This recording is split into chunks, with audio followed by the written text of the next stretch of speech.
Welcome, one and all.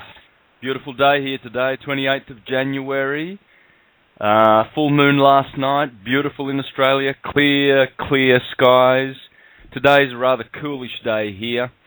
And welcome everybody, welcome listeners, and thanks for joining. As I promised, today will be a follow-up of last week's show we did regarding the perfected superior claim of the People's Trust. And without further ado, it's with great pleasure to welcome the rest of the guys. Lisa, hello, how are you? Hi Santos, morning. It's raining here too, and I hope the rain doesn't get too loud for you. I was hoping it would sound like a nice water fountain in the background, but if it gets too much, let me know. It does. It sounds great. What have you got? Have you got a flat roof or something to get that sound? Yes, above me I have. Yeah, that's nice. And I'm outdoors because it's still warm. It's pouring, but it's warm. Yeah. Now, who else have we got? Chris, you there? Bob? Yeah, hi everybody. It's beautiful down here in Melbourne. Santos will know this. We've got a beautiful, calm, clear, sunny day. Yep. Nice summer's day. Nice Aquarian summer's day. Of course, the Northern Hemisphere people will not understand what that means, but we in Australia are used to Sagittarius, Capricorn and Aquarius being very, very hot. But normally those signs are associated with winter and the cold. And if you do go out today, folks, might pay to just mention for a couple of minutes that right above your heads at midnight, right now for the next couple of months, will be the winter triangle and the winter hexagon. The winter triangle is inside the winter hexagon. Once you identify the winter triangle, you will have no problems finding the hex. Check it out, guys. It's glorious. When you spot the winter hex, you will always see it there in the winter skies. And you'll always point it out. You can't miss it. Orion is right inside it. And so are Gemini, the twins. Bob, are you there? I think we might have trouble with Bob. But anyway, look, and we've got Dee joining us in about 15 minutes. So Bob's still trying to get on the air. How are you guys anyway, first of all? Constantly picking up my brain off the floor. Information overload. Yeah, we're just being gobsmacked by stuff that's starting to pour out. Lisa, just before the show, Lisa said she's going to have to stop the sleep thing. No more sleeping. Yeah, I was wondering what I could do to do that too, because it seems like we're so busy these days that from all waking hours I spend basically in front of the computer doing all this. Every now moment is very, very full. Everything. Extremely, and there's just so much to talk about. We talked about a lot on the show last week, and obviously we can't cover all the same ground again. We can touch on stuff we went through last week, but there's so many issues that are prescient and directly related.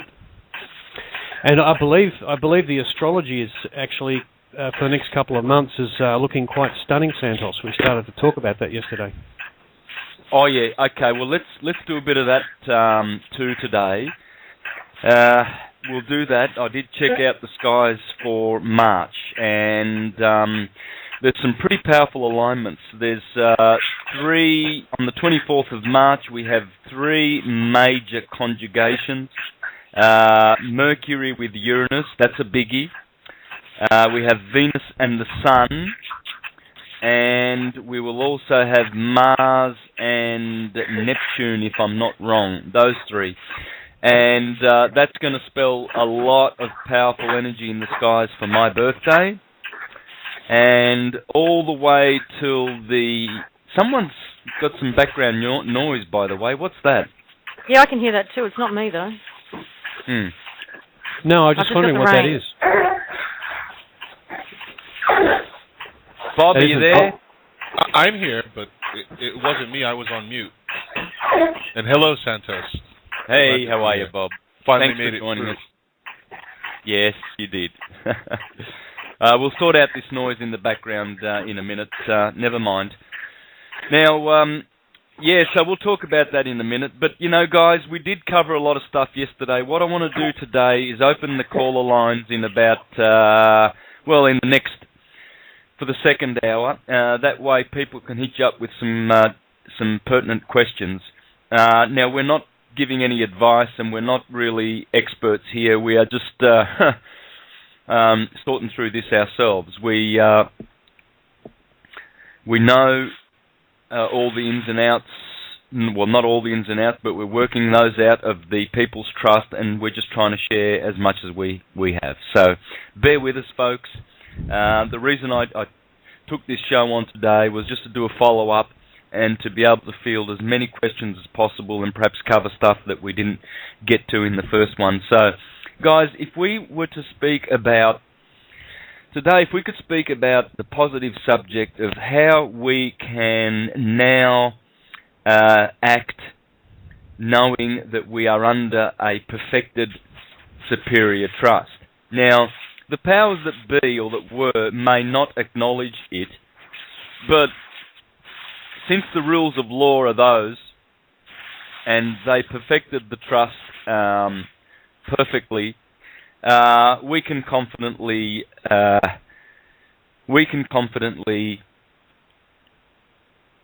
go forward in the light that, and in the knowing that this trust has been perfected in the eyes of heaven.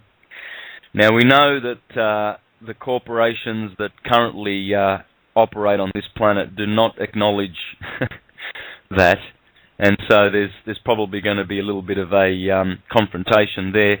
But how can we, knowing that we are under this trust, how can we live now, and how can we, if we've got cases in court and we've got letters to write and we've got rates to pay and struggles with the banks and all sorts of situations, what can we do? You know, what practical things can we do? Well, Santos, can I just start by saying that they're not acknowledging it from what I understand. They can't acknowledge it without admitting it, so to speak, without acknowledging and admitting and taking on the liability. So they have to ignore it, and they're caught between a rock and a hard place. They can't admit it and they can't rebut it. They stand unrebutted because they are unrebuttable. And any attempt on their part to unrebut is actually a form of admission. So, and what it is that they're admitting to is high treason, which is punishable by death in most countries. So they're not going to self-incriminate themselves. They're not going to, openly confess to anything. You just went a bit garbled then, Bob. Oh, yeah, he said they're not going to openly confess to anything. Yeah, no. They're not going to self-incriminate themselves. Yeah. So go, Chris. I was just going to say one of the aspects of this is when you use these UCC filings. I think at this point in time, if you use these UCC filings, one of the things that's going to happen is you won't get any response from them because they can't respond. And a relative of Bob's has actually just submitted some material to the bank based on these UCC filings. Do you want to speak to that briefly, Bob? Because I believe they've had no response. Go, Bob, please. Oh, I'm sorry, I was muted. I'm sitting here talking.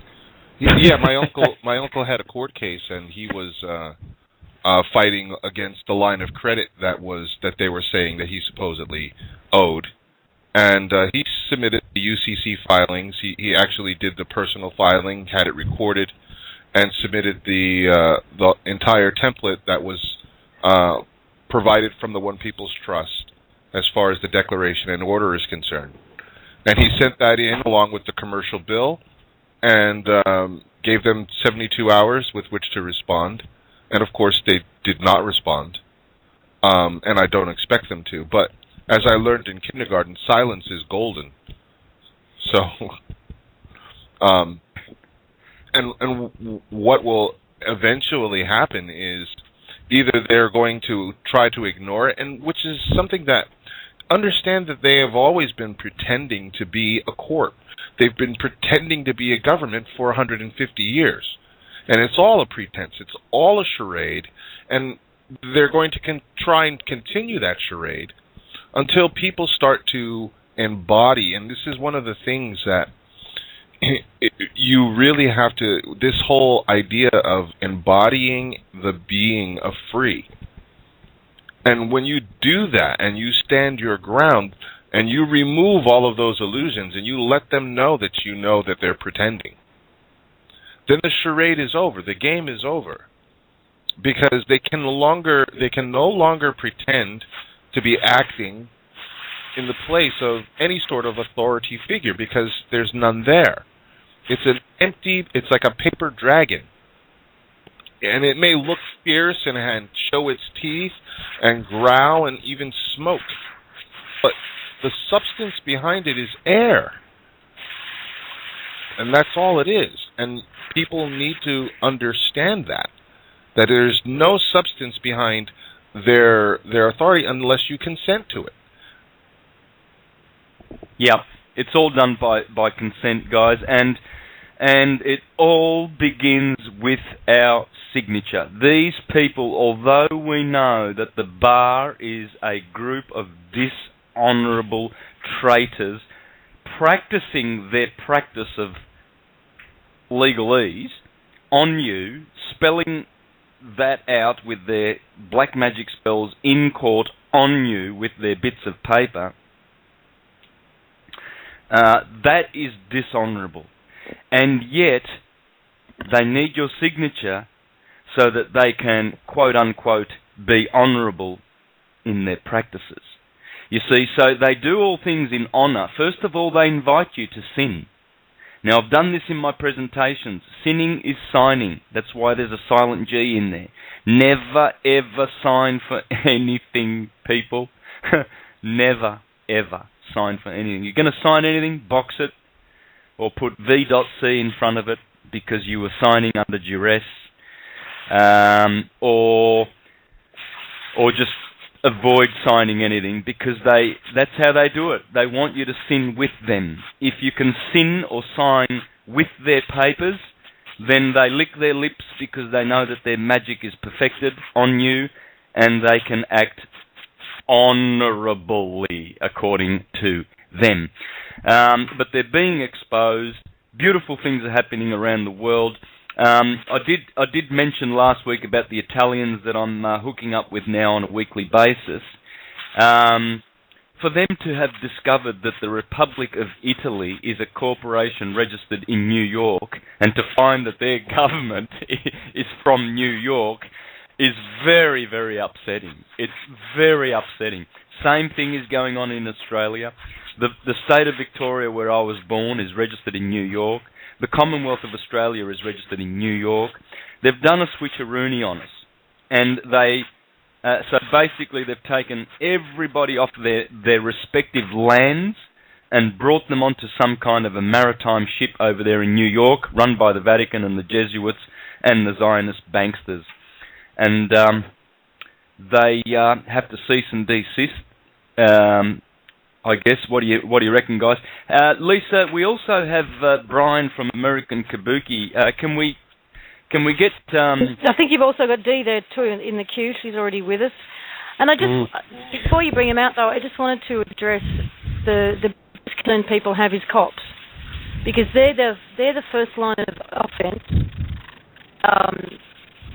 and you know, unfortunately, they're armed and they're dangerous, and for the most part, they're very ignorant of who they really are and the costume they're really wearing. And even as we're in this process of trying to embody this sense of freedom, and you can be feeling amazing and driving down the road doing absolutely nothing wrong and see a cop and have that sense of fear just completely overwhelm you. It still happens to me, even though I know I'm not doing anything wrong. in their eyes. And how we then address this, these individuals who, for the most part, I think really truly do believe they're doing the right thing, and they believe that they are who they say they think they are. They think they are in a position of authority. They think they are protecting the general public. Some of them, I know, are just looking for a fight and believe everybody's guilty. They're just trying to figure out what you've done wrong. And so we need to change our relationship to them. And there are a number of ways we can do that. For me personally, it's about seeing them as people in costumes, but it's also, I think we need to go down to our local police stations and start having conversations with these people. By preempting any encounter with them and just having a discussion with them and saying, guys, present them with information, present them with YouTube videos, present them with documents, present them with stuff, and just go, help me help you understand. One of the things that is important to understand about these filings and what makes these filings so very, very important in their use is because these filings they're coming from within. They're coming from within the system. They're coming from within UCC. And because it's coming from within and because they're unrebutted and it's part of the public record, and what these filings are saying is these people who are issuing collections, who are running private money systems, slavery systems, are guilty of treason. So when you present these documents, the assumption is, because they are operating in that capacity, that they are also guilty of treason, and you are offering them to prove otherwise.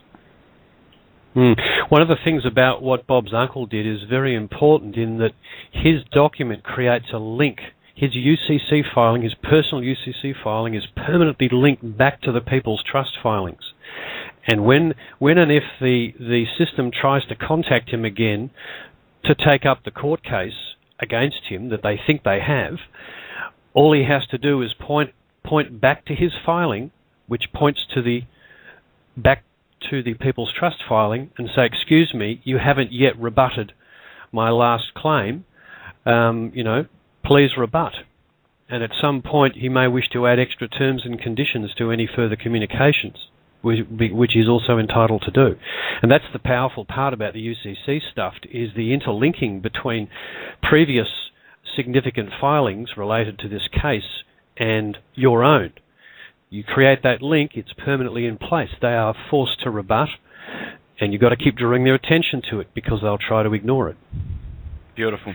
Let's elaborate more on this. We'll bring in Brian 760. Brian, are you there?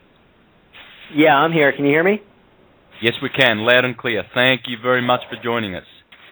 Hey, thanks so much for having me. I appreciate you guys putting on the call. Yeah, thank you. And also D978. Are you there, D? I think she needs a couple of minutes. Oh, okay. I am right here. I'm just fiddling with technology. Great. Hey, guys, before we welcome you properly and hear from you, let's just go straight to a caller because it looks like we might be busy today.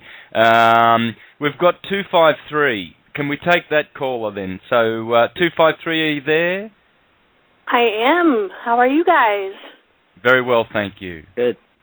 This is Loie. Hi, Dee. Hi, Brian. Hi, Loie. Hi, Lois. Hi, Lois. Hi, babes. Listen, on that UCC and the declaration and so forth, they have to do that 3 times. 72 hours. If they don't rebut, another 72 hours. If they don't rebut, another 72 hours. If they don't rebut, then you can foreclose on them. Yes. So it takes 3 times, not just one time, and wait to hear from them. If they don't respond in 72 hours, you have to do it again. So I just wanted to clarify that with people that if they think they do it once, that's all they have to do it, but they don't. They have to do it 3 times. So it's like in court. Once you've said it 3 times, then you walk out. then you never have to go back to court anyway with the UCC and the declaration. All you have to do is file it 3 times with them, and within 72 hours each time.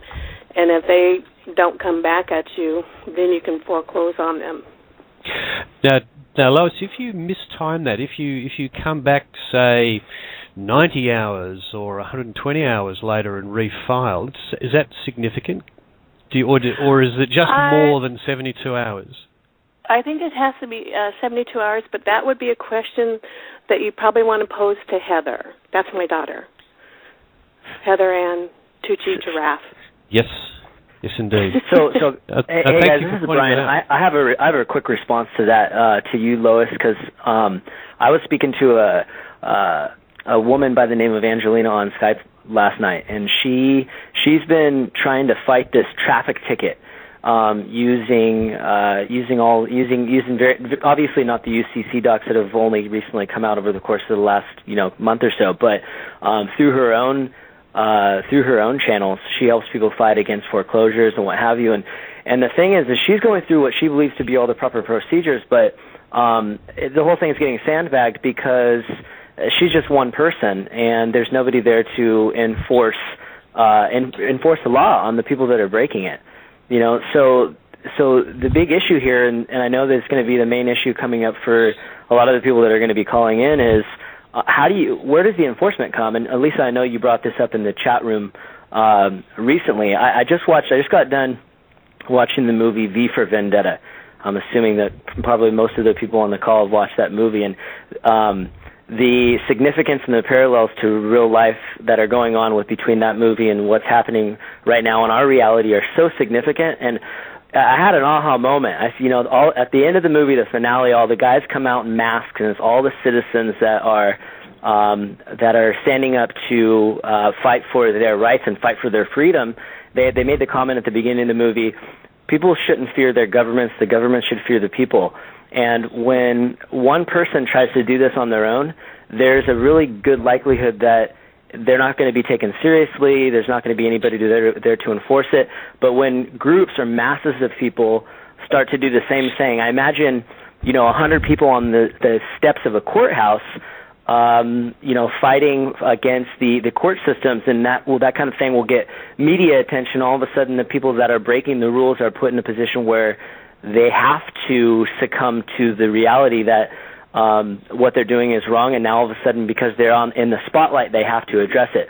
Without that, you could probably do this 72-hour rebuttal 3 times in a row and do it completely by the book, but there's a very good chance and likelihood it's not going to get a whole lot of attention. Well, according to Heather, then it goes to another entity, and the other entity forecloses on everybody else. So that you'd have to clear up with Heather. So, I mean, evidently, like I said, I'm not sure who the other entity is. When it came to enforcement, I actually quote Heather, because I couldn't put it any better.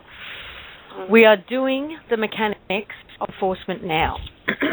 The one people's part in this enforcement is to please do keep consciously choosing to be and do. That has more effect than you know. That is one of the vital keys to the mechanics of enforcement that is being done now. Full context and knowing of the mechanics of the enforcement shall be visible after it is done. Similar to the same template the public trust did in the foreclosure, we told you after the mechanics were done. So I think people are, and this is, I mean, again, this goes back to actually what our other radio show is all about, the collective consciousness, the collective imagination. When you're being called to action to do and be, we need to, I think, fully understand the power that we have as individuals within our own imagination. And that is the doing we can do. And that is the being that we can be, is envisioning this and seeing it and imagining it and through that creating it, the outcome that we want.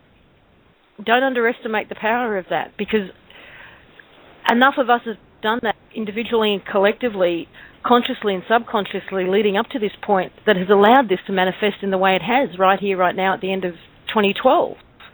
We all wanted so desperately to be free and for change, and we projected that into the collective, and we called it in, and this is what we've got. So don't underestimate it. That is a doing and a being that is so powerful.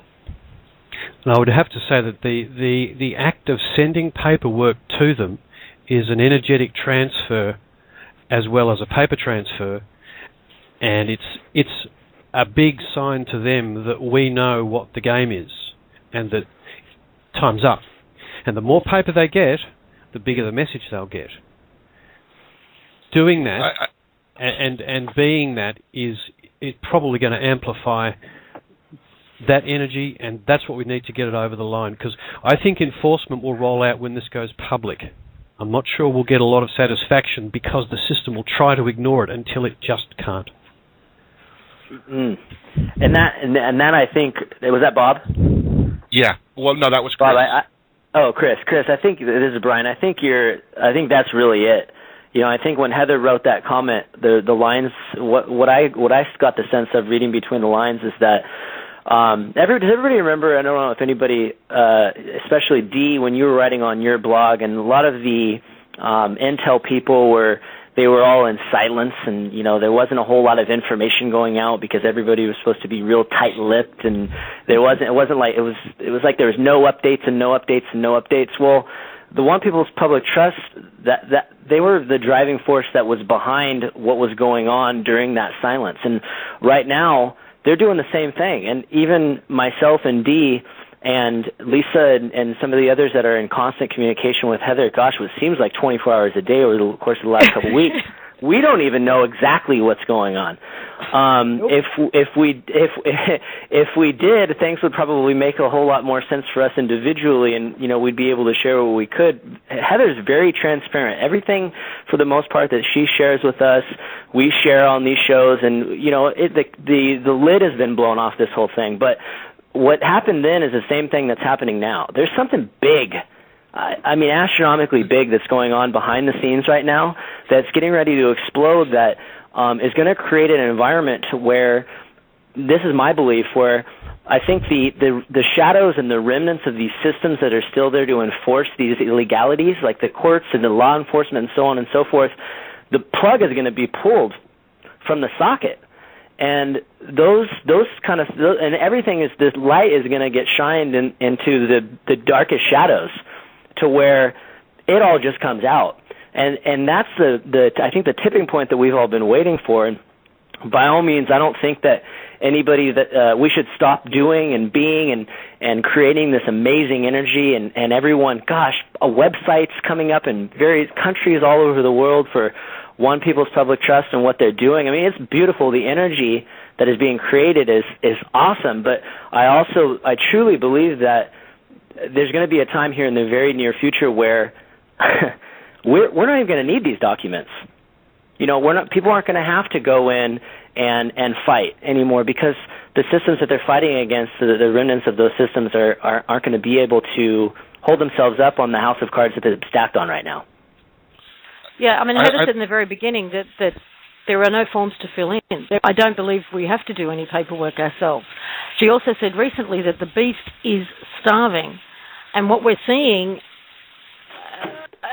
with the fear-mongering that's going on right now too, is the death throes of this beast.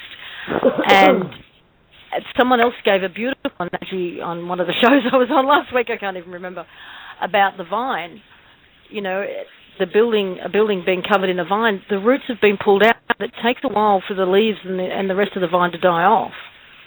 And our role, I think, everybody's role, when I say our role, all of us, is to help spread the word, educate people, get it to the point where even those within the system cannot avoid it, because they've all got, everybody knows somebody who knows a cop or has one in the family, or a judge or a lawyer, or, make sure they get this information. Make sure it gets to them as well, and just keep spreading the word. Also, I'd like to point out one other thing, too, is that there is a site up there that's called individual solution society and the People's Trust, and they're trying to get donations. And what I like everybody to know is that the People's Trust doesn't ask for donations. They don't want any money. Everything is free to the people. So if you ever go to that site or you see somebody asking for money, don't do it. It's not the People's Trust. Yes. I'd like to. Excellent. Guys, just if I could just grab a caller who's been waiting a long time now, please. Sorry, hold your thoughts. Caller with the number 707, please. Are you there?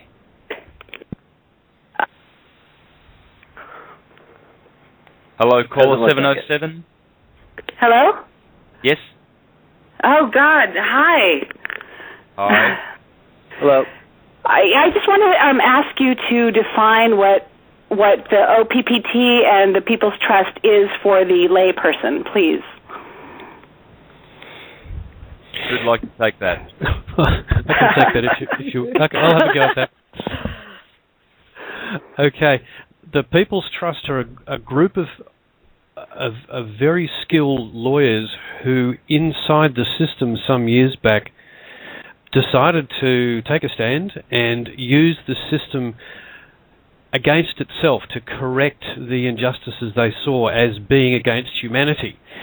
And they set about, in fact, I'll take this opportunity to read one paragraph out of the Paradigm Report that resulted from their initial investigations, and it reads like this. The private money for public use banking system is the constant forum denominator and prime of all crimes against humanity, sovereigns, contract and commerce, including but not limited to breach of peace, trespass, involuntary servitude, illegal fraud, coercion, force, theft, and deceptive practices and acts. And they decided to turn the system on itself, and they did a series of very complex filings where they resumed the public trust that was created in the original Constitution of the United States. They rolled into it everybody in the planet. They created an action where they defined the defendant as the debtor, and they rolled into that entity the entire system, the banking system. They accused the banking system of, they accused the entire system of crimes against humanity. Then they asked them to rebut, which they did not, and then they foreclosed and shut down the whole lot. At the same time, they created the basic structure for another completely different type of governance called a CVAC, which is a very well constructed entity, certainly from my point of view, in my opinion. So from our point of view, what is the People's Public Trust? It's the public trust itself consists of us, every person on the planet, and the planet, the creator. Okay, and included in the planet, in the assets of the planet, are those things which we consider of value, which at this stage is gold and silver, which has been bound, its value has been bound to the trust. So the People's Public Trust is everybody on this planet, every single person, no one left out, no borders, no governments, no corporations. All of what we consider to be the valuable assets of the planet, all the gold and silver, bound up and divided amongst us equally in equity for our use, and the planet itself, which is a caretaker of us and we of it, and source. And that's the public trust. I love that. Thank you. I needed to know. I've been watching and listening, and so thank you for that. Perfect. Don't be distracted by all of the action that they took to shut the system down. That was simply the clearing of the playing field to allow us to move to the next level, and it's an amazing opportunity for everybody equally. I believe in this. I do. I love you all, and thank you. Welcome. Thanks, caller. Yep. Thank you very much. And we do have another caller, please, if you don't mind, friends. 239 is the area code. Caller, are you there? Yes, 239. I am here. Thank you. Thank you. How are you all doing? You guys are doing a wonderful job. I'm so proud of you.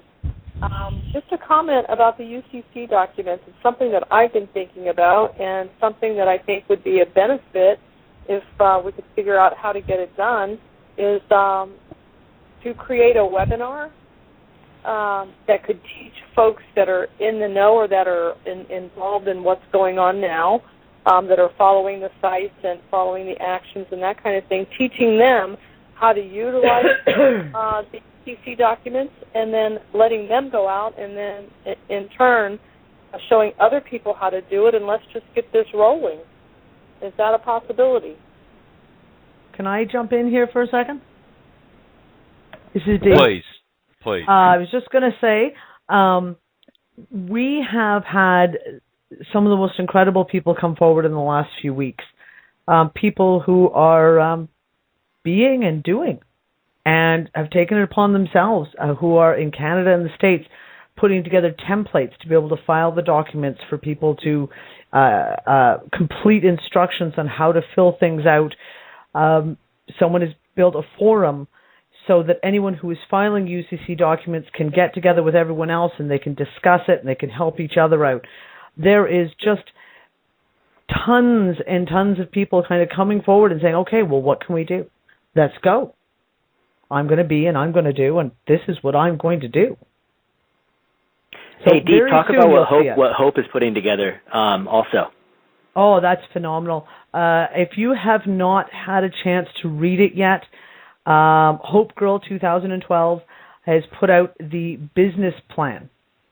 It is phenomenal. I posted it on RTS yesterday, last night. I don't have the link handy, so me trying to read it out to you isn't going to help. If you go to Hope Girl, her site, read the business plan. It is a piece of artwork written in the new paradigm of how business should be in the new paradigm. It really is quite brilliant. Let me give her URL so people can go on there. It's hopegirl2012.wordpress.com, and the business plan is the FTW, which is the Fix the World Organization Business Plan. I'm only 5 pages into this thing, but it's beautiful. I mean, everybody asks, what's business going to be like in the new age, or when we get into this new paradigm? Hope does a beautiful job of painting a real beautiful picture with a lot of research and a lot of hours and a lot of people that have been involved in this from countries all around the world, and it's something to get very excited about. So if you haven't seen it, definitely go on her blog and check it out. Yeah. Well, one thing I've actually read that through, Brian, and yes, it's a great piece, and it'll get people really thinking about new options. And one of the things that occurred to me while I was reading it is it's somewhat written with the concept that the old system will be running alongside the new system, and would ultimately it kind of leaves out the people's trust effect, if you like, of sweeping the playing field clear. And if we do get that effect, if that goes public, and that does happen, what she has written about, Hope Girl, will be far easier than she thinks. I think so too. Yeah, because she's sort of written it in the, and I'll just put this thought in people's heads. She's somewhat written it from the thought of just the sheer weight of people in some areas of the corporate world wanting to go a different direction would ultimately eventually take us there. And that's the way I thought it would happen, and I thought it might take 10 or 20 years.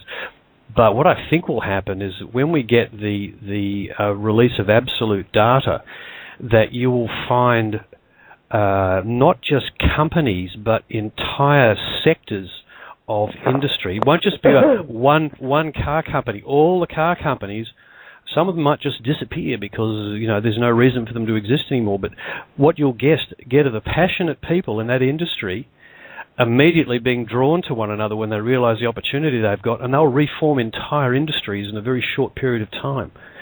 I think that's a possibility, and that is just such an exciting thought. And I just wanted to put it out there because the one of the things she talks a lot about in her document is offering training and guidance and so forth. And what we have to bear in mind is that inside these industries, they have all the stuff they need to have. All they've got to do is change their minds and make a decision.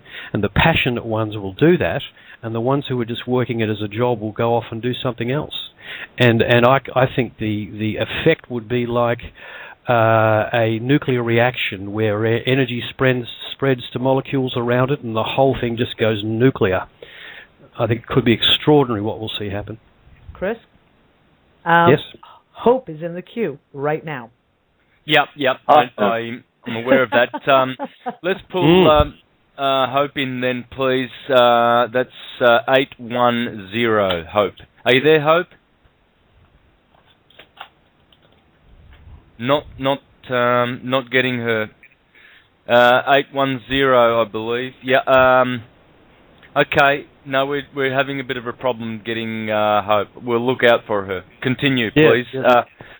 Love to have a chat.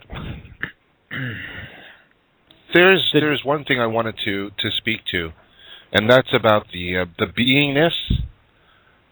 Beingness, and I'm going to give a little how important this is, because I think a lot of times people look at the documents and they hear these comments and they think, well, this is in 5D and I don't understand it. I'm going to give you a little 5D lesson, short but sweet. Everything that you do, everything, you are in constant contact with that one source. Let's call it space. Space is everywhere. It's inside you, outside you, and it is one thing. It is energy in perfect balance.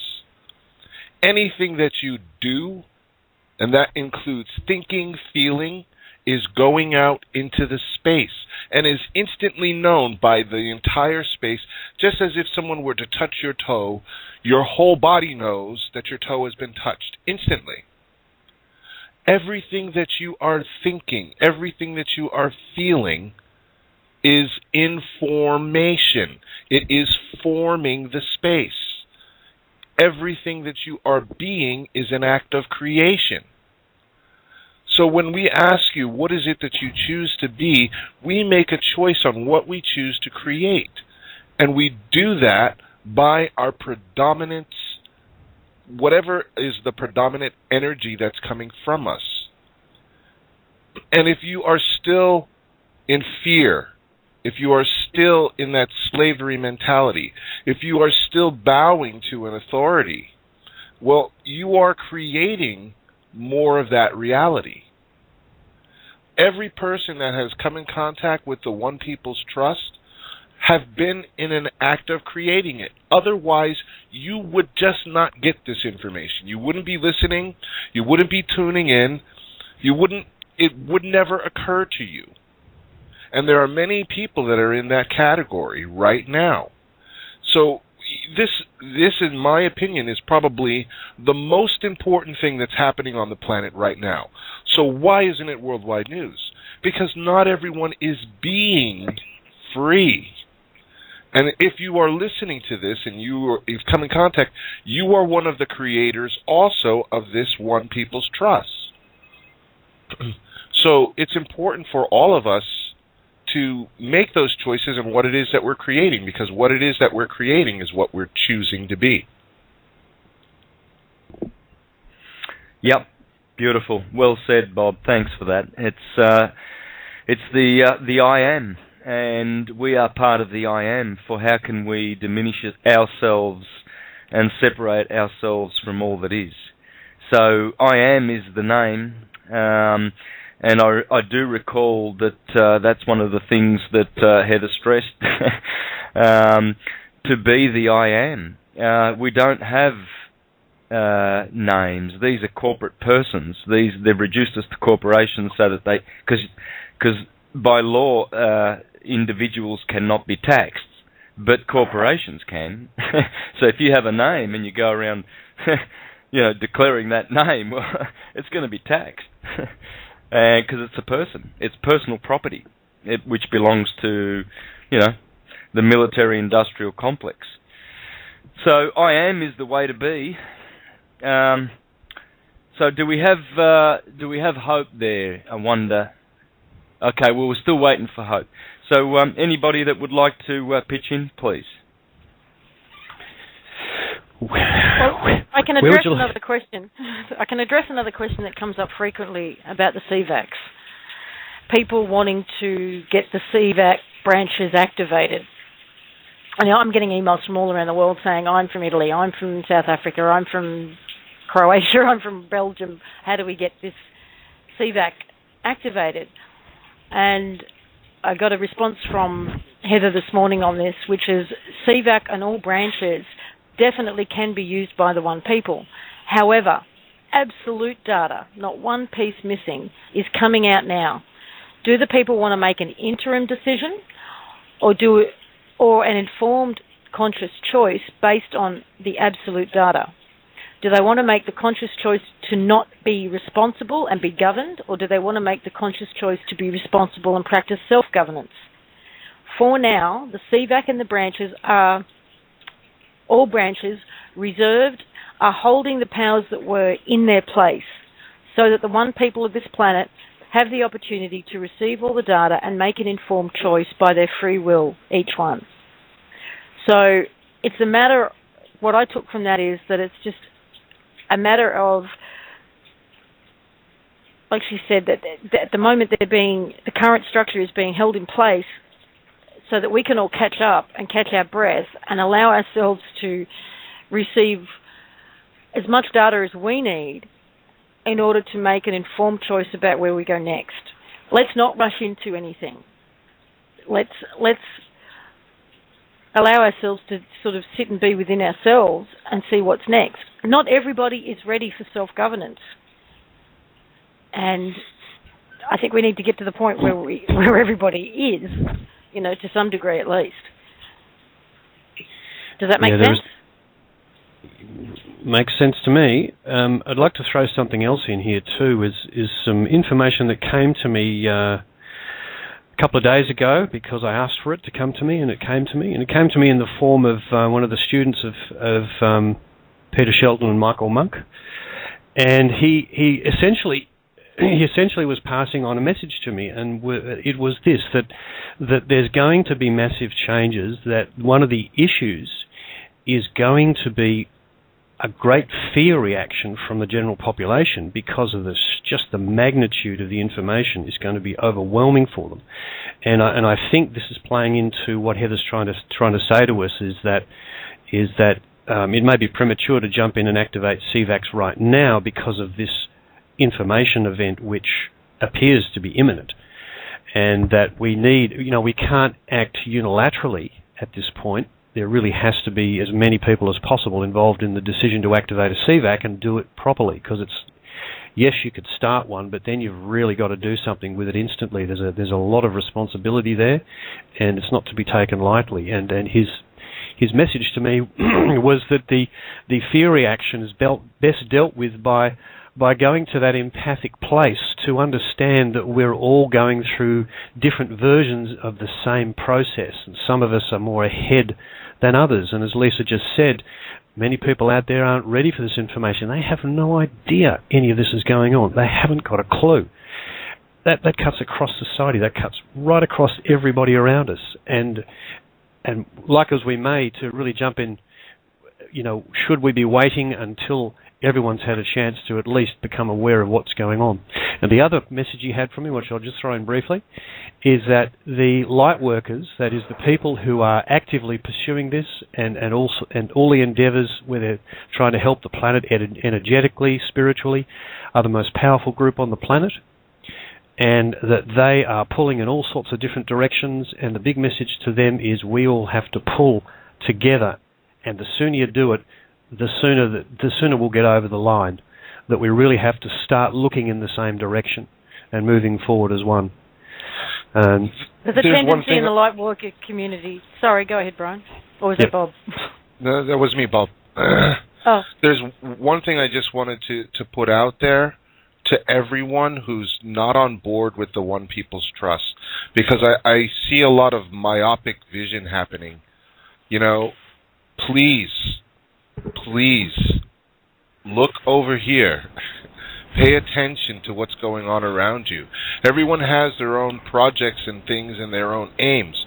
But one of the things I love about the One People's Trust is it puts everything back to equity, so that there's no leaders, there's no one that is placed in ahead of another. And so anyone who resists an idea like that has an agenda.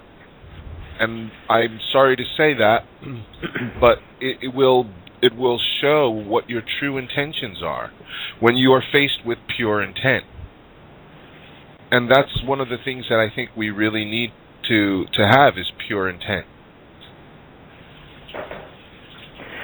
Go on, Lisa. Yeah, but hey, Bob. This is Brian. I agree with you. I think that the problem is there's a lot of people. I mean, the 7 billion people in the world. I couldn't tell you the amount that have heard of the One People's Public Trust, and then the ratio of the people that have heard of it that have bought into the truth. But I'm of the belief that over the course of the last 10 years, especially since 2011, and even most recently the last year, that things have been happening in the world to slowly wake people up. I mean, I think that we could all agree on that on this call. But there's so many people that exist that anytime that it's one of the cabal's biggest defense mechanisms. It's what they use against us, which is the terminology. It's an urban legend, or you're a conspiracy theorist. I mean, they use the terms like that against us to keep the masses in the dark. And without something coming out into the open and shaking people up, because there's going to be a lot of people that instantly go into fear mode, but there's also a lot of people out there that they've seen and heard things that may or may not be true in their mind, that they know something funny is going on. And I think that's when we get to the point where absolute data comes out. I mean, we've talked about it with Heather in conversations before. I mean, there has to be a whole re-education process that comes out to educate people of the truth of their existence. And I think that one of the big phases that have been taking place in the background that have caused the view of all this to, there's delays, and this is why this is being delayed, and that's why that's being delayed. I think that what's happening behind the scenes is trying to get to the point where they can minimize the amount of that fear to the highest degree possible. But it's never going to be perfect, because there's a lot of people that have been living in the dark that this is going to shake and rattle them, but it's going to be the kind of people that are on this call and the kind of people that are listening to this call and the people that are open-minded that aren't going to have to be there to hold space for these folks. Because I think 5 years ago, if we were talking about this now, yes, there would not be enough people ready for this to happen, but it's got to come. It's going to shake some people, but for us to think that over the course of the next coming weeks or months, people are going to be more ready based on, whatever it is that comes out in mainstream media, we might be waiting forever. So, I'm kind of the opinion, let's rip the Band-Aid off and and deal with it. I agree with you. I agree with you too. The nature of the information is such that you can't talk about one without it leading into everything else. So you're talking about technology, you're talking about the existence of the galactic community, you're talking about the very nature of who we are. And our true history. Our true history, yes. Absolutely. Correct. And it's so, there's so many layers to it. You throw religion in there, and all of a sudden you have a real huge issue, because there's many people in this world that follow very organized religion, and that's probably going to be the one that is most difficult for people to cope with. But it's ultimately truth that's going to set people free. And when people realize that the nature of our existence is so beyond any spiritual concept that they could ever imagine or fathom, that the beauty that is ultimately going to come from this truth is going to be something that is really, no matter how awake you think you are right now, it's impossible to imagine because it's the nature of who we are. One of the messages that led from one of the things that led from my discussion with Julian Wells, the student, was that the reason for his message about the light workers was that they need to unite to remove the fear.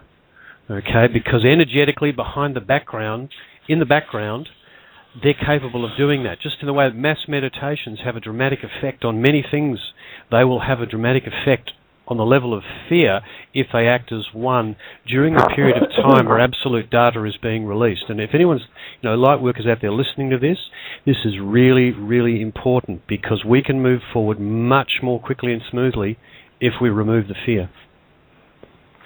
Santos, I think we have Heather on the line with Dee. Heather's on the line. Okay. Heather, can we hear you? Unmute your mic. Wow, Dee, I can't believe you talked to Heather. Do you guys have your own private Skype going on? I've conferenced her in, but we all know everyone, I'm really sorry. Can you hear me now? There she is. There's Heather. Hi. Hey, hello. Heather, we can hear you. Can you guys hear me? Take your little butt to sleep. I feel like a Verizon commercial. Hey, we're going to probably have to do like we usually do when we talk to Heather, is just all put our phones on mute and let her talk. Yeah. Please, everybody mute because there's... Can everybody mute because there's a lot of background noise, guys, and just leave it over to Heather. Thanks, Heather. You've got the mic. Okay. A lot of people ask a lot of questions regarding what has been done and all of this. We can sit down and go down memory lane, but right now there's a lot of doing that still has to go on. So, as far as the fear, just look at the templates that they use. If you can get rid of ego and greed, then you can get rid of the fear. If you get rid of ego and greed, you'll come together. And I don't care if that's light workers, communities, nations, dropping their borders, whatever it may be. Divide and conquer is their template. So unify and do together should be the opposite one, right? Yeah. And, to clarify, I'm the only one that has a legal background out of the three of us. Caleb basically describes himself as a nerd, and Randall is, he's older than us, so he has a lot of experience from, the 25 years ago episodes where it was attempted before. So in this particular regard, we're very diverse, but at the same time, we work very well together because we're all there for the same goal. There's no ego, there's no greed, and we unify.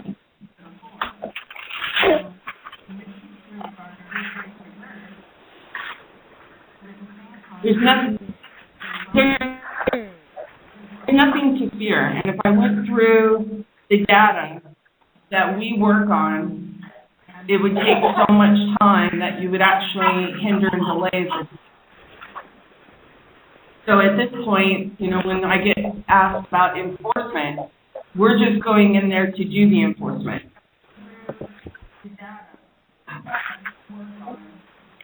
So, can you guys hear me? Yeah, we can. Look, yes. Just hang on for a minute, Heather, please, because we still have some background noise too. We'll sort this out in a minute. Are you speaking on through Dee's line? Yes. Yes. Okay. Okay. So for the board, yep. We just need to fix this. We need to fix this at the board, and so the board can mute all the other lines out. So it's Dee's line. What's the area code there, Dee? 519, I think. Yeah, okay, so your number was 519. Okay, so we're going through 519. That's the area code. I'm just looking for it. This is a bit of a complex process. Please bear with me. No, it's not 519, D.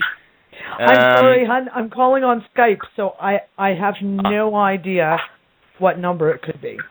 Oh, okay, 517. Okay, alrighty, we'll fix this now, and we should have a better transmission from Heather. Sorry about that, Heather, just a technical problem. So continue on, and we are hearing you loud and clear. It's just a lot of background noise, and I think it should be better from now on. Thank you. Sorry, I'm not a techie. I wish I was. Yeah. Okay, so and if I guess what I would like to know is, how can I help you on this call? What is the main issue that you have or that you're seeing right now from your listeners? Okay, guys, would anybody like to address that? What questions can? Yeah. Well, I just know that the questions that are on the list and the ones that keep coming to me are for people who are already in the middle of a situation, whether it's with, a police situation, a court, foreclosure, maybe they're in the process of purchasing a property. They're dealing with the system already, and they want to know, they're facing prison, they're facing fines, they're facing foreclosures. What can they do? So how can we utilize this right here, right now, in a very real situation? I know those aren't my kids. Mine are in bed. They're not mine either. I'm putting that out there. Has to be somebody who's still on. I don't have any kids. No kids on my end either.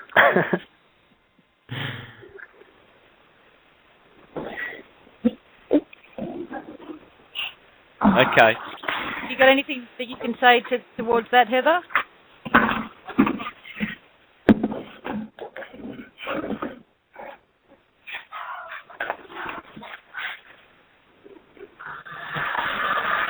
I think we've lost her. We may have even lost Dee. Oh, yes, guys. Sorry, you muted me, so therefore you muted Heather. Go ahead, Heather. Okay, can you hear me now? Yes. Okay. What I would say is this. You have a slavery system which has been foreclosed on, okay? And all those agents that are in that slavery system still don't even know what's going on. They take orders, they're following scripts. And it's important to remember that they are people too. Most of them are there for a paycheck. Most of them there to put food on the table and a roof over their head. So be as kind and as gentle as you can, but be as firm as you can too, as far as saying, this is who I be, this is my law, my common law principle, and now show me your sworn and verified identification, your authority to act, and what law you're operating under. I mean, that's what it comes down to. That is being, and it's asking them to do something to show who they be. I know that it is not the answer that people want to hear. They want to have the silver bullet, so to speak. But at the same time, I mean, we're undoing something that's been around for eons, not just 100 years.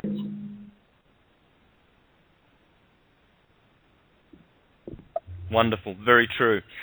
And of course, it takes a lot of consciousness and patience and perseverance. These guys have been working on perfecting their trusts and papal bulls. I mean, we can go back to 1302 with Pope Boniface, really, couldn't we? And say that one is the big one that no one has ever been able to trump until people's trust. Would you agree?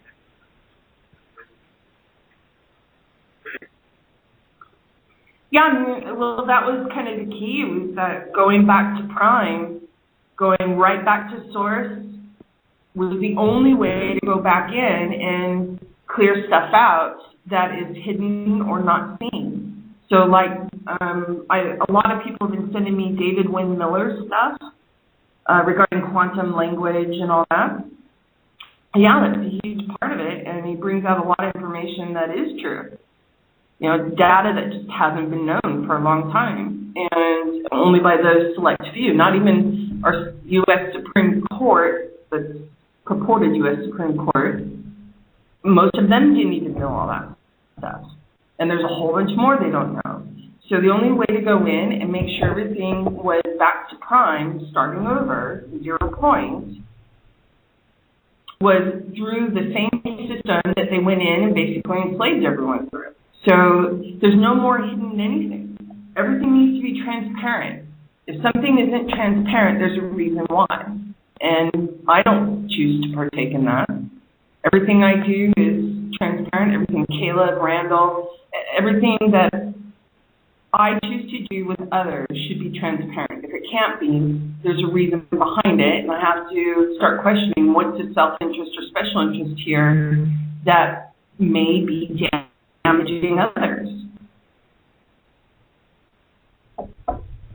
Yes, when everything is transparent and everyone is responsible, then there's no room for special interests.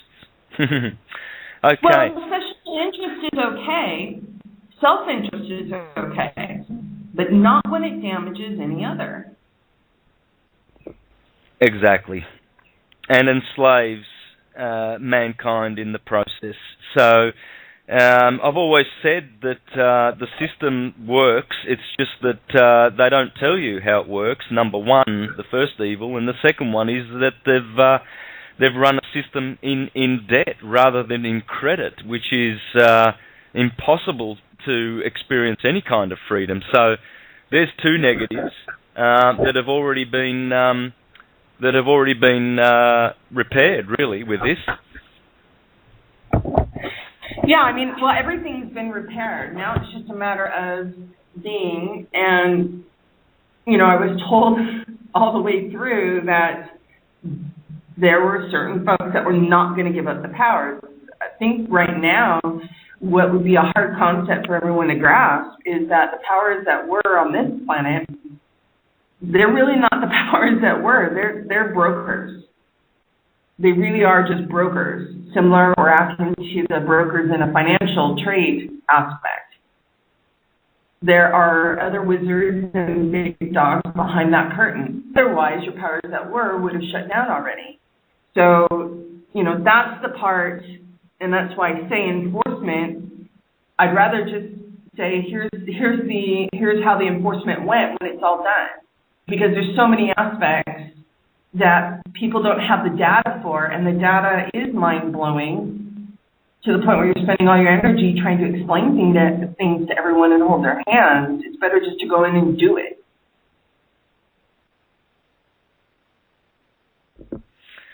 Exactly. Anyone questions, please jump in.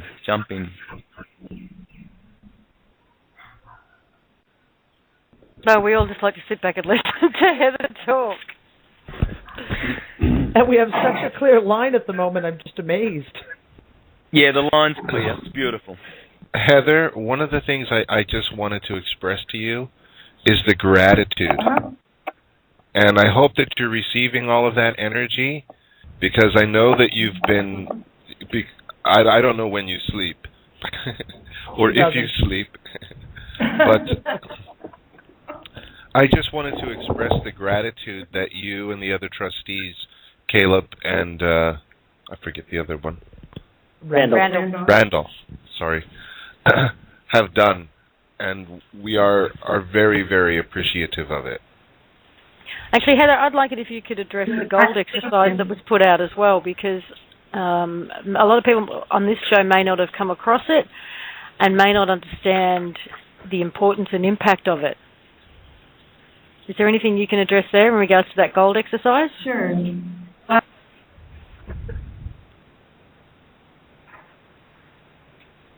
Well, first I'd like to say thank you for the gratitude, most lovingly. And I return it in kind for all the being and doing that everyone is out there doing. It has an effect and an impact that you are not able to put in absolute context just yet, but you will. The gold exercise. Okay. Gold exercise, basically, if you look around this planet,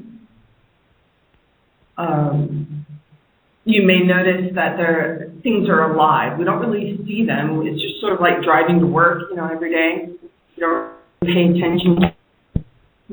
You just sort of get from your house to your job, and you don't really on the way. Well, we sort of have gone into life that way.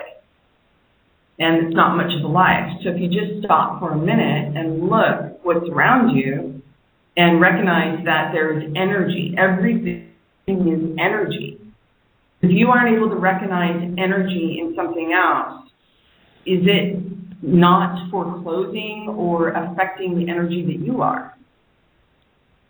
I mean, these are questions that we discuss all the time in the public trust, is a recognition, an acknowledgement, because in others, you're acknowledging yourself, and you're showing people how you want to be treated.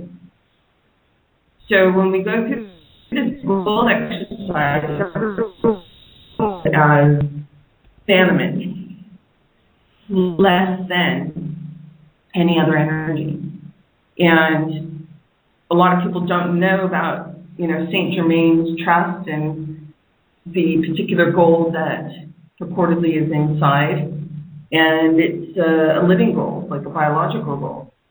And it operates at a certain frequency. This is data that isn't out there except for Pentagon and things like that. So, instead of just bringing the data out and talking about it, I wanted to go through an exercise where people could discern on their own, energy of water. A great commenter on Dee's blog, when we did the gold exercise, commented, hey, I take a glass of water every morning. I look down at the water and I say, hey, gorgeous. And they give the energy to the water. They recognize and acknowledge the water. And there's an energy there. So it's just a matter of, becoming aware, being conscious. Start looking around you and seeing the animals, the plants, the energy fields around everything. Because that's all that exists is energy. And there's different frequencies and vibrations of it. So we keep hearing St. Germain's Trust will be releasing this or that until, the collective consciousness at a certain point. Well, it's a matter of frequency and vibration. So basically what's happening right now behind the scenes is, if I have information that tells you, okay, this is how you do it, here's the manual, raise your vibration and your frequency to that of the living gold that's in trust, in quote unquote, in St. Germain's trust. If you raise your vibration, then the gold is actually released automatically. But that's not data that they're giving out. And in fact,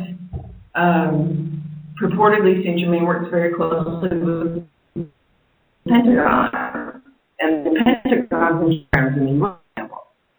So it kind of makes one wonder, based on data, if that data is correct, or if it's data at all, then this dumbing down seems deceptive in helping reach enlightenment or higher frequencies.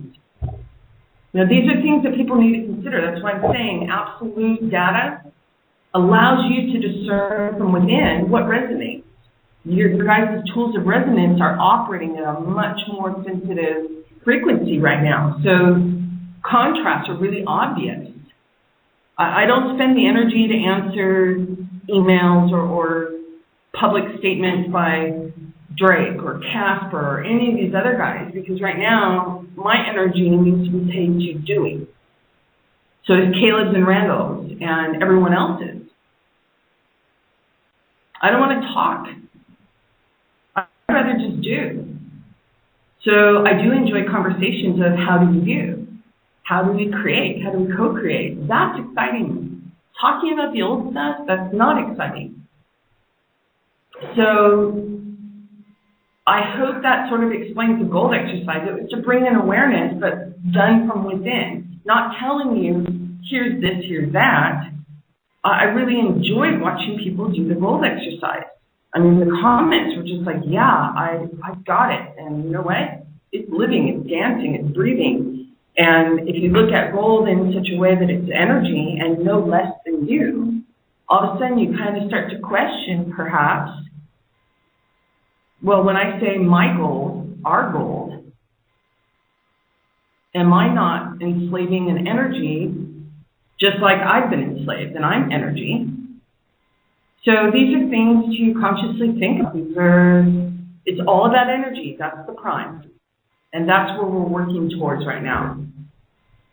Did I satisfactorily answer your question? You did for me.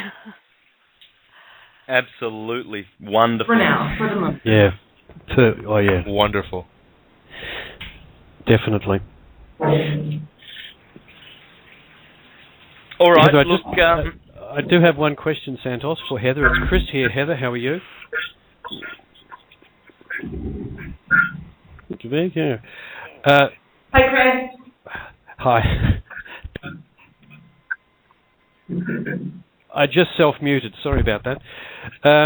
Would it be true to say that we will know enforcement has taken place when we observe absolute data around us? Actually, you're already seeing enforcement. You just aren't able to put it into absolute context. So you're seeing signs of enforcement now, but you're just not recognizing them as enforcement. Yes, there's all sorts of little bits and pieces going on that around us that I can see might be part of it. But,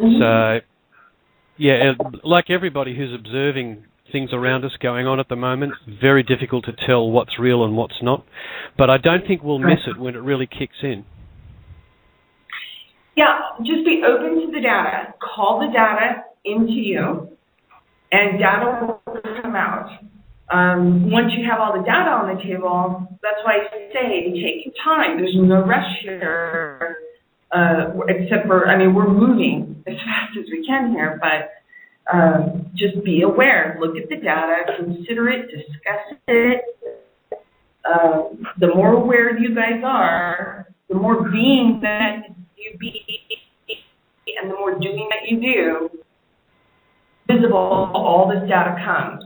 The people inside feel more comfortable bringing it out because you guys are paying attention, and actually you're doing, which means there's more of a safe harbor for them to bring out that information. And there'll be disinformation, yes, but that's the beauty about contrast, is that you guys are so, when I say you, I mean all of us, we're much more aware now than we were 6 months ago, 5 years ago, oh my gosh, 100 years ago. So trust in you, trust in the tools that are within you. They were deposited in there by Source, and as far as I can see, Source doesn't make mistakes. You're inherent. Beautiful. Exactly. Never a mistake. We do have another couple of callers. I'll go to a caller just quickly. 561 caller. Caller, are you there with the number 561, please? Yes. This is Holly from Florida. I have a question from a legal perspective, wanting to know Heather's thoughts My understanding is filing a UCC-1 with any Secretary of State within the United States of America is somehow ineffective. I can't speak intelligently as to why, but there's a smart group of people called Freedom Club USA who have determined that filing the UCC-1 through the Secretary of State creates an illegitimate or ineffective UCC-1. Somewhere amongst your materials or indirect materials, I read filing within the state of Washington with the Secretary of State still has integrity and is recognized all about. Does any of that make sense? Yeah. Let's see here. David Wing Miller, let me give you an example. First off, you got to know what the UCC is. Okay, the UCC is a registry. And it's not just planetary with different branches all the way down to your state level. It's universal. It's a transferring system. And the UCC, there's international portals. Washington, D.C., for instance, is the international portal for United States courts. When you file in a state registry, it actually goes right up the line because it's just a branch of the international courts. And the international courts are just branches of the universal. So when someone tells you that the UCCs don't mean anything, I believe they're relying on data which has changed. And that data was the Queen, the purported Queen of England supposedly had the copyright on the UCC. The only problem was it was the people that paid for it. And so the UCC was actually registered as private property. We are challenged by communications tonight. Yeah, Heather, we're challenged with the technology tonight because I'm not hearing you as clearly as I'd like, but if I understand you, that is inaccurate information henceforward. That filing the SOS. Yeah, it is. Okay. It's an inaccurate data. It used to be correct in the one sense. You had to be a bar member to be able to use it, utilize it, except for it got taken back to Prime, and it is now in private ownership of all the one people equally, which are the ones that paid for the whole system to begin with. So UCCs are absolutely applicable, and it's how their whole system, the slavery systems and the shadow governments all work. So anyone telling you that it's not like that, I would just go out and search for the data. Question it. Why doesn't it apply? They may tell you it doesn't apply, but they won't tell you why. So ask them a further question. Take the questions back to Prime. Why doesn't it apply? Understood. Thank you so much. Not a problem. Lovely. Thank you, caller. And we do have another one, 316. Caller with the number 316. Are you there? I am here. Thank you. And Heather, infinite gratitude. Thank you so much. My question is one of ethics at this point. With this new information that I have, we are in the process of acquiring a new property. Ironically, and I see indications in the system of some underlying tremblings going on just because we're involved in the process. I do see strong indications, so I know that there's something going on. And thank you for that. However, at this point with this new information, I'm having a crisis of integrity. I don't see how we can go forward in the past system, and yet I'm not really clear on how to move forward in the new system, and am certainly willing to take a pause if that's what we need to do right now.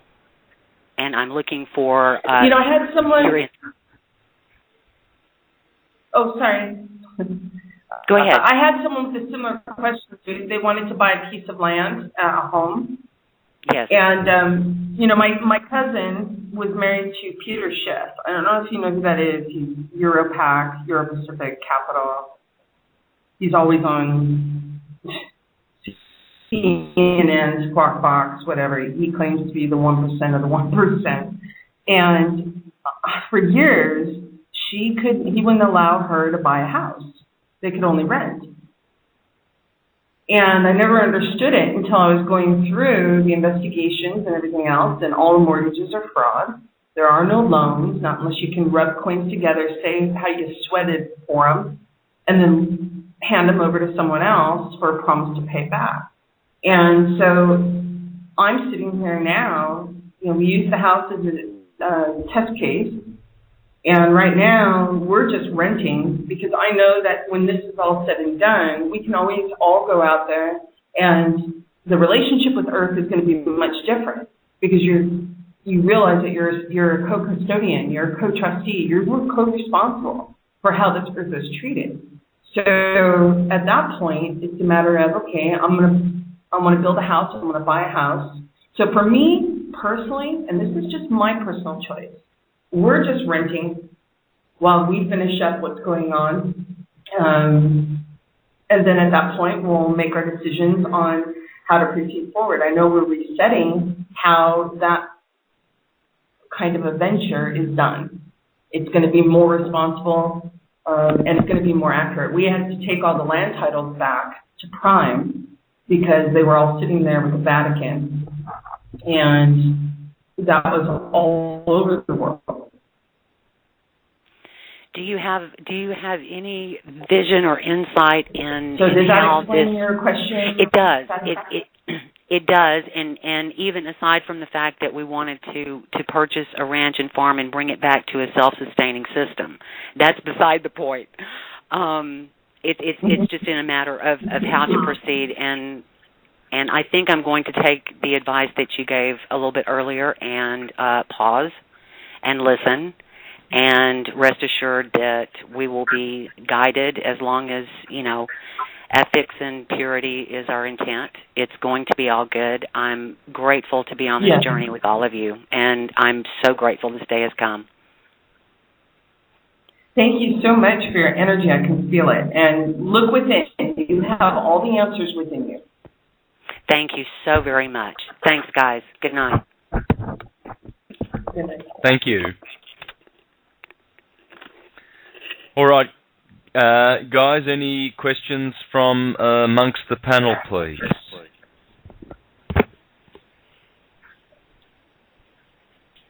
No? Okay, I do have one that's sort of a follow-on from that question, really, which is there are currently properties, whether they're homes or commercial properties or whatever, that are sitting vacant and have been foreclosed on by the now foreclosed banks. Is there anything we can do to restore those right here, right now, and prevent more damage? We filed the UCC securing all the property, all the land areas.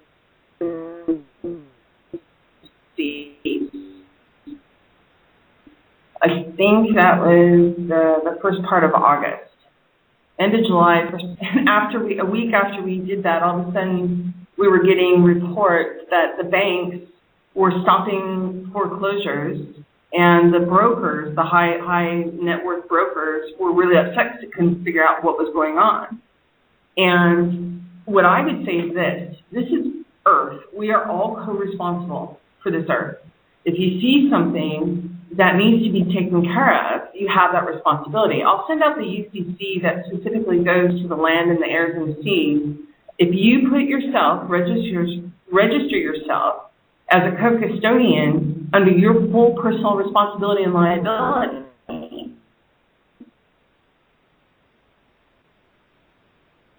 then you are, now I wouldn't suggest going in and being rude, going in and being unkind, because in order for them to understand the contrast, if they're putting out hate, aggression, fear, then the opposite needs to be shown so they can make a choice. They can see the difference. And as far as the land and properties go, we're in the process of taking those physically back. repossessing all those and making sure that they're out there. Basically, everyone on the planet will have an ownership in all the properties on the planet, and will have an equal ownership, and it'll go on a digital exchange, and then people can actually do, that was the solution that we came up with in order to make sure that Heather, everyone had a free will choice and they had the opportunity to exercise. Heather, can you repeat that last part? You kind of broke up, and I was really interested in hearing what you said. That all the properties on the planet are going into a digital exchange. Yes, that bit. We didn't hear that. Yeah, all the properties are going to go into a digital exchange, and every person on the planet will own an equal share of each property that they can digitally exchange, swap out shares for other properties. So it'll be a free market where everyone has the opportunity to exercise their free will choice and choose what properties they actually want to live in, or maybe not. Maybe they just want to travel here, there. A lot of people haven't been able to travel most of their lives. So maybe people don't really want to have a one residence type of situation. Who knows? The point is making sure all that property is responsibly taken care of. Nobody's damaging the earth. There's a lot of tools that will come out. Just to briefly go back over what you said earlier about when you said go in there with, be polite and be kind.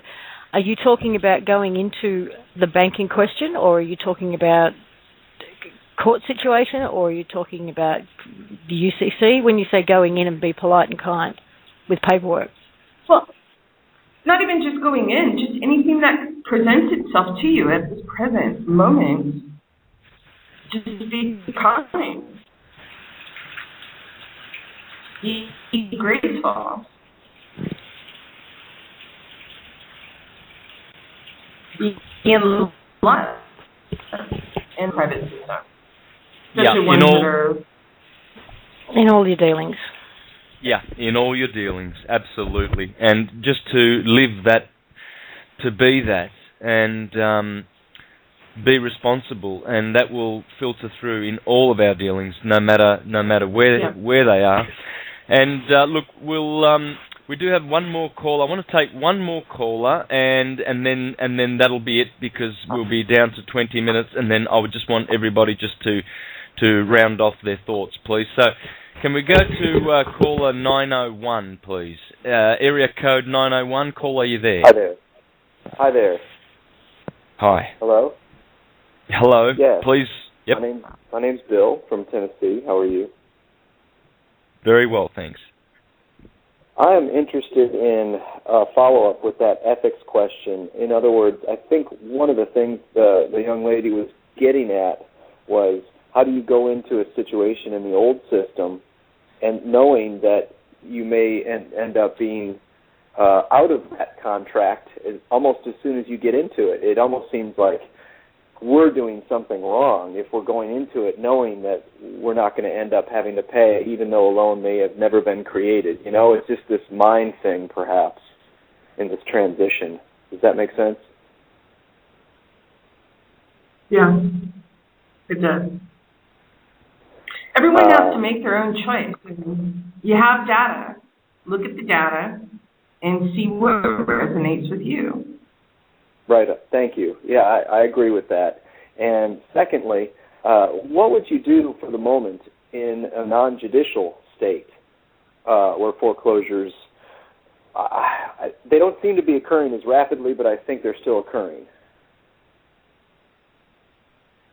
As far as non-judicial, the UCC process, just saying who you be, what your law is, what your standing is, and then going in and doing the 3501s. The judges, they'll all tell you, it's not a UCC, it doesn't apply and all this. They're told to do that. They're told to say that. The whole process that they do with the notice of sale, notice of default, notice of sale, all of that's run on the UCC. You just don't see it. I see. Well, I'm in a unique position to be a counselor, but I kind of am certified by the old powers that be, and I try to tell homeowners to hang in there, buy themselves time, and without disclosing much more information than that, honestly. In my professional capacity, if it were a personal capacity, I'd say perhaps try this, but I can't make that decision for them and breach that subject, really, because it's almost too much for some people still at this point. Yeah, it's Bill, right? Yes. Okay, Bill, everyone, I've been in a situation like you where you have a job and you basically are told to achieve certain goals. Mm-hmm. And some people are going to find in this whole new absolute data process that their particular positions or careers or jobs aren't resonating within them. Mm-hmm. And maybe they'll find that, hey, I really like it. All I can tell you is look at the data. You're looking for data and analyzing the data. There's nothing wrong with that. You don't have to go and make life-altering decisions until you feel them within. Then you make your choices. But nobody has to feel guilt during this period of time. We're all learning. We're all remembering. And we're all gathering data. Absolutely. Thank you. I appreciate your answers, and I appreciate everything you've done. Thank you. Thank you for your energy, Bill. Take care. Yeah, thank you, Bill. And we would all like to add to that and agree with that. We do appreciate very much, Heather, because most of the listeners, most of the panel know what it's like dealing with paperwork. It seems like an endless amount of paperwork has to be done to be a citizen of these corporations. It's just not even worth it for them. We are enslaved by papers, dead bits of paper that we give life to. So we do all very, very much appreciate this work. It must have taken hours and hours and hours of devotion and perseverance and concentration and the amount of time dedicated. So we will be the beneficiaries of that and all of our brothers on the planet. So panel, fire away. We have about 20 solid minutes. So any final thoughts? And also, what other resources do we have? We did have Hope, who was hopefully going to come back on, but someone mentioned that resource. What else do we have, etc.? So if you'd like to just shoot away. Anyone? You know what I think our greatest resource is? It's us. It's everyone. It's every person on this planet. And, yes, there is a vast majority of humanity right now is blithely sleeping on, not knowing what's going on at this moment. And I've talked about this on RTS several times, that those of us who are aware have, in my opinion, a responsibility, and that is to be the way showers and look out for these people and help these people, that as things start coming out and as understanding starts happening, that they aren't quite so shocked, that you can help them with all these little things, whether it's within your family and friends, whether it's within your community, whether it's just online. There's going to be a big job for all of us. Just being who we are and who we're supposed to be. Remembering, as Heather likes to say. Beautiful. True too. I'll dovetail on that real quick, guys. This is Brian. But real quick, though, the question was, where else can people go to get some more information and more resources? KP, Kuila Pele, put out a post today that might be helpful. It was either today or it was yesterday. His blog is KAUILAPELE.wordpress.com. The post is called A Few OPPT Notes, Contact Info, Discussion Groups, and Updated Documents. There's a lot of resources there for people to connect with each other and to gather information and stories and share with others that are in need of assistance. I actually Skyped with Hope a couple minutes ago. She was on her way out the door, apologized for not being able to be here to go to a dinner reservation, but she said she'd make herself available for the next call and most likely will be available for Lisa's call on Tuesday. My kind of closing thought, I mean, great call. I agree with everything that Dee just said, and the energy that we're creating. I mean, every day is an adventure with all this. It really is. I mean, I wake up and I check my Skype every morning. I mean, I wake up at 5 a.m. and there's like 150 some odd Skype posts in our little Skype room that I have to catch up on through the middle of the night. So I will confirm and verify Heather does not sleep. She might get rest. There's a difference between getting rest and sleeping, but this is a journey. I mean, I never thought the rabbit hole went so deep, and every day I fall 1,000 feet deeper into the awareness and into the truth of what's really going on. And for me, there really isn't a whole heck of a lot of fear in it anymore. It's exciting, and it's like being on a roller coaster ride, and when you're going up the roller coaster and it's kind of it's getting up to the point where you're at the peak and you're at the summit and you're about to take that turn and the gravity just yanks that thing down and you're going through all sorts of loop-de-loops. I think that's where we are right now. And I think that once the roller coaster goes over that tipping point, it's just going to be a free fall. And, that brings fear for some, excitement and anxiety for others. It really depends on the type of person you are, but no matter which way you slice it, it's an adventure that we all signed up for. And I'm so glad and grateful to be here and to have such amazing people to share it with. And it's only going to get more fun from here, as far as I have to say. Brian, can you share with folks what you do and your website, please? What do I do? Oh gosh, I'm a computer and internet junkie these days. I'm glued to Dee's blog and AK's blog.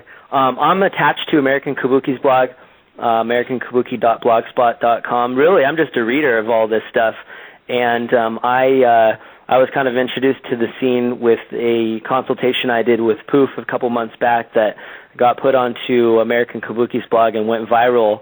I think I got like 8,000 or 9,000 hits in 4 or 5 hours, and so I was able to get close with American Kabuki, and because of where it really all started for me was when Heather sent Kuila Pele and American Kabuki an email talking about the significance that consultation I did that went out had on exposing the guy General Wong out of Hong Kong and his agenda that he had as far as the power and the money goes. I don't really know the whole story. Heather, it's what Heather shared with us, but I've been kind of in it ever since then. As far as my background, I'm just a guy with an adrenaline. I'm an adrenaline junkie as it pertains to watching the adventure unfold every day. So that's kind of a little bit about me. I'd be more than happy to share more on another call, but I know we're limited for time here on this one. So I greatly appreciate the opportunity for bringing me on here and what everybody is doing. And Santos and everybody else on the call, it's been an honor to speak with you. I'd be more than happy to come on again anytime in the future. Beautiful. Thanks, Brian. Anyone else from the panel? Otherwise, we'll just leave it over to Heather for the last 5 or 6 minutes. And I was going to say something, but I'd rather hear from Heather, so I'll leave it with that. I'm actually liking all the accents, so I'd rather just do that. Yeah, I'm in the rather listen to other people mood today too. Well, if I was going to say anything, it would just be honestly to reiterate a lot of what Brian just said. You know, my mornings now consist of getting a really strong coffee because I know I'm going to need it, sitting down and catching up on, you know, the Skype group chat that Heather's in, and Lois and AK and Brian and myself and Hope Girl, and having, you know, trying to pick my brains up off the floor. And it's an exciting way to start the day, I have to say. And I've considered myself a bit of a veteran down certain parts of this rabbit hole, you know, 20, 25 years for a lot of it. And I feel so reinvigorated and enthusiastic and open because, I mean, I've always had that mindset that I don't know what I don't know, but what I don't know has just exploded. And it's exciting again, you know, and every day there is more to learn, not just about the rabbit hole and the way the world really works, but about me and about who I am and what I am and the power that I have within me. That's what's been the reinvigorating aspect of it. And without the boundaries, without the external governance, you know, how rethinking, revisiting, reassessing how I self-govern and what that means to me and where my integrity is, and just having to re-ask myself and reevaluate all of those things. That's the process I'm kind of going through now more than anything. It's a very personal one, and yet I know that it's expressing itself.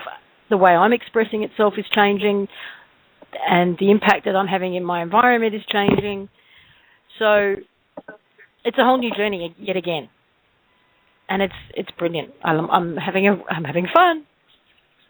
That's the point, and I think you're right. It is about you, and it's about everyone. I love the idea when Dee and those guys made it up, the public trust Skype room or whatever it is. I just have so much fun, and believe me, there were a lot of periods I didn't have fun. So to sit and talk with you guys, I'm learning as much from all of you as maybe from me, but the point is interacting. If you can interact with each other, that's doing, and that's something we haven't done in a long, long time. So I thank you guys and all the energy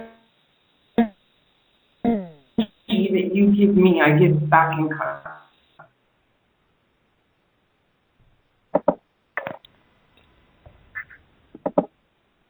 Yeah. Did we lose everyone? Heather is kind of there, sort of there. And I'm here, kind of. Yeah. I'm so grateful to even be in contact with other like minds. For so long, it's been a lonely journey, and to be able to every morning, just like Lisa said, I wake up in the morning and I'm just like, what's changed? How has the world changed since I've been asleep? And it almost never disappoints me. There's always something new. There's always more information, and many of us are experiencing profound changes in our beingness, in the way that we look at ourselves. This is, and it's a choice. It's a simple choice. You can, if you understood how simple it was, you can choose to be anything you wish right now, and it almost instantly you see the effect of it. And this is, I'm just amazed at being a participant in it. We're all participants, whether we're aware of it or not. But I'm so grateful that I am an aware participant to some degree as to what it is that we're actually creating here, and the potential of what can be is I'm just excited, and I'm glad that to be a part of it. And this is my life. This is what I do. Sharing information. I was a teacher for 20 some odd years, so I enjoy learning and teaching, and this is all possible now. It's happening, and I'm experiencing my joy every morning when I wake up, and it's sometimes disheartening when you have to come back down to 3D. But sometimes you do, and that's the thing, walking into the two different worlds, because they're two completely different realities. Lisa will tell you, anyone on the panel will tell you, when you have to go and do the mundane 3D things, you're in a complete, you're like, oh my goodness. It serves its purpose by providing the contrast, though. Yes. Yes, going into a mall is just lovely right now. Contrast. Love it. Look, I just wanted to say I can't believe the conversation we're having. If you cast your minds back to the day before you saw the first published publications from the People's Trust and how you felt about the future, were you not steeling yourself for something which is not here, and the conversation we have is something completely different. We've gone to a completely different place in less than a month. And I'm, like everybody else, I am just so excited and grateful and pleased, and my breath is taken as to just the magnitude of what we're looking at instead of all the other things that have been thrown at us for the last few years. And I just wonder where we'll be in a month's time. And I'm looking forward to that incredibly. So thank you, Heather. And all the others. At that time, where we were at, there was this global, collective sigh of disappointment that the world didn't change on the 21st of December. That's kind of what I felt. And yet, 4 or 5 days later, it was like, well, actually, it has changed. I mean, all the filings were complete. That was simply the information was sort of made public on the 25th, but it was a done deal even by then. Long before, yeah. We just didn't know it, and it's brilliant, absolutely brilliant. Yeah, well, to think for many hundreds and hundreds of years, these robber barons have gotten away with their little rules and maritime so-called laws, and been able to harvest the energy of mankind, and we didn't know a way out. They had the most superior claim on the planet. I mean, they've got papal bulls, for goodness sakes, Those are heavy documents. They're written in blood, kids' blood, on parchment, which you don't know what sort of an animal or whatever creature they killed to get that document, and then they put their spells on those, they put all their so-called holy spells on those bulls, and then they put them away in their they archived them in their in the Vatican, and no one has been able to trump that, and now we have. So we've put to death a big beast, Goliath, so to speak. We won't know ourselves in the next few weeks. The changes that are coming upon this earth exponentially. Brace yourself, folks. Brace yourselves, because what is coming is the remembering of who we are, and that we will remember that we are belonging to the unity, not the uniformity of the world. They always co-opt true and beautiful things, and rather than give you unity, they give you uniformity. Don this uniform on and follow some orders, and we will have a new world order. Good little foot soldiers. Well, that's all over. We are all now in our sovereignty, for want of a better word, in our dominion, and hallelujah, the time has come. Let's act upon that and be responsible and go forward from this point forward. Heather, what do you say to that with the closing 3 minutes? I think that I'm speechless. Your guys' doing is amazing. Yep. Can you hear me? Yes, we can. Yep. Loud and clear. Yes. I mean, I'm just so grateful to be a part of all your guys' energy and working together. It's an amazing experience. It makes everything from those moments of non-fun just totally worth it. So thank you for having fun with me and letting me have fun with you. Wonderful. Anyone else, please? Closing thoughts. 2 minutes.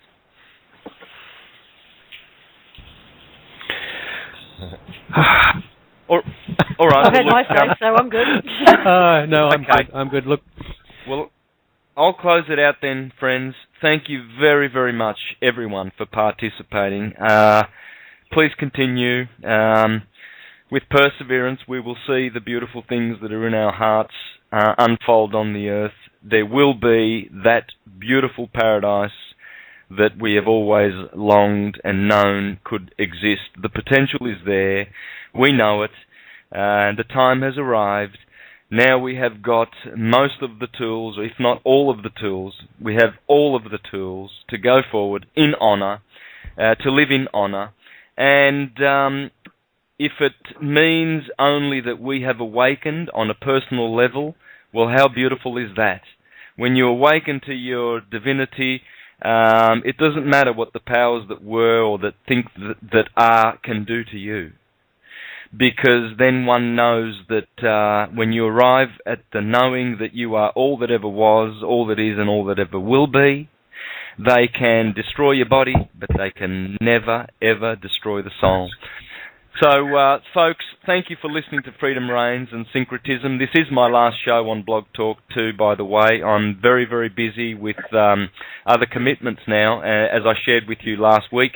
So, thanks once again, friends, for the panel, and take care, one and all. We've now run out of time, and everyone, please take care. Lots of love, and bye-bye. For now. Thanks for having us, Santos. Bye-bye, everyone. Bye-bye, everyone. Bye-bye, everybody.